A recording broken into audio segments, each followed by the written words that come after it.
অভিনন্দন জানাতে চাই বাংলাদেশ ক্রিকেট টিমকে আজকের এই অত্যন্ত চমৎকার একটি খেলা উপহার দেওয়ার জন্য। তো আজকের খেলা নিয়ে আমরা আজকে টকশো করব। আমাদের স্টুডিওতে অতিথি হিসেবে আমন্ত্রণ জানাবো জনাব মোহাম্মদ অনিক সর্দারকে।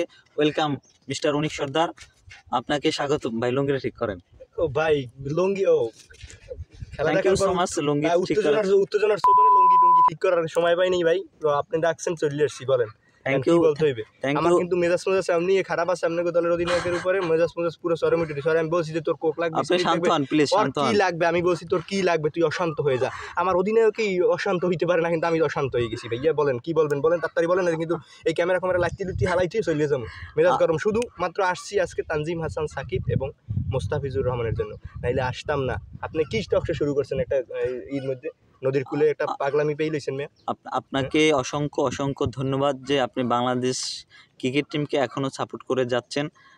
সাপোর্ট কেনই করবেন না, বাংলাদেশ ক্রিকেট টিম হচ্ছে আমাদের হৃদয়ের, আমাদের আবেগের। আমরা বাংলাদেশ ক্রিকেটকে ধারণ করে থাকি। ভাইয়া ধারণ করার কোনো দরকার নাই। যদি আজগো হারতো এই নদীর কূলেই বইরে সিকিল লেগে এই গাঙ্গে আজগো কলস গলায় বাইন দিয়ে এই গাঙ্গে লাফাই করতাম। আপনি চিন্তা করবেন না, একদম ক্রিকেটের মরণ করিয়ে দিতাম। এখন পথে করে দিতাম। এতদিন পথে করছি, আজগো গাঙ্গে মানে নদীতে করে দিতাম। আপনি কোনো চিন্তা করতেন? আপনার কাছে আমার একটা প্রশ্ন, এই কৃষি প্রধান দেশে ক্রিকেট আনছিল কোন শালায়? আপনাকে আমি প্রথম থেকেই বলতে চাই, কি কইবেন তাড়াতাড়ি করবে। উত্তেজিত হয়েন না। আজকে আপনার কাছে খেলাটা কেমন লেগেছে বলেন। আপনাদের অধিনায়ক শান্ত থাকতে পারে, কিন্তু আমরা সাপোর্টাররা শান্ত থাকতে পারি না, আমরা অশান্ত হয়ে যাই। আপনি আজকে খেলাটা কেমন উপভোগ করলেন? সর্বোপরি সকলকেই প্রথম বিস্তারিত উঠছি, এলাম দিয়ে রাখছিলাম, উঠতে খেলাগো দেখছি, অস্তে মন চাইলে নিজের গলায় নিজের রশি দিয়ে অস্তে কচু গাছের লাগে ঝুলে পড়ি। পরে এক ভাই সান্ত্বনা দিয়েছে যে ভাই তুই থাম, তোর ভয় নাই। আপনি ক্যামেরাটা লাগিয়ে এরম লারাম কি লেগে কথা ক্যামেরা লারাম না, ভয় না তো। হ্যাঁ, তারপর আমি একটা কথা বলছি যে দেখ বোলিংয়ে কি করে, বাহ দারুণ বোলিং করছে। আমার পক্ষ থেকে একটা চকবার আইসক্রিম তানজিম হাসান সাকিবের জন্য, আর একটা কি বলে এটা, কোক খাওয়ানো যাবে না, কোকের সমস্যা, একটা মোজো খাওয়ানো হবে একটা মোস্তাফিজুর রহমান।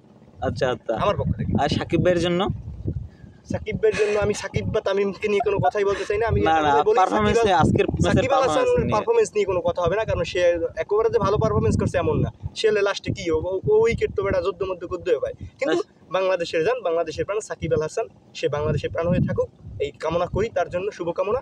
এবং চাই ও বাংলাদেশের চান যদি ভালো হয়, বাংলাদেশ টিমটাই ভালো হবে। আজকে ওপেনিং জুটির খেলা কিরকম উপভোগ করলেন? ওপেনিং জুটি তো বাংলাদেশ দলের পথে করে দিতেছে, ক্যারে দেবে আপনার তানজিদ তামিম, এই সৌম্য সরকার, শূন্য সরকার, আমাদের মোনালিসা, ক্রিকেটের মোনালিসা, তার হস্তশিল্পের যে কাজ। আমি চাইছিলাম যে অন্য কেউ এখন ওপেনিং করুক, সবাই ওপেনিং থেকে অধিনায়ক শান্তর খেলা কেমন উপভোগ করলেন এবং তার অধিনায়কত্ব কেমন উপভোগ করলেন? শান্তর উপরে আমার তার ব্যাটিং দেখে শুরু থেকে আমি বলি যে তুই অশান্ত হ, তোর কি লাগবে। সে অশান্ত হইতে পারে না, তবে আজকে যদি ক্যাচ মিস করতো দফা আজকে করতাম। আমরা অনুষ্ঠানের একদম শেষ পর্যায়ে এসে গেছি। আপনি বাংলাদেশের আগামী ভবিষ্যৎ সম্পর্কে কথা বলে যান। আগামী গেছে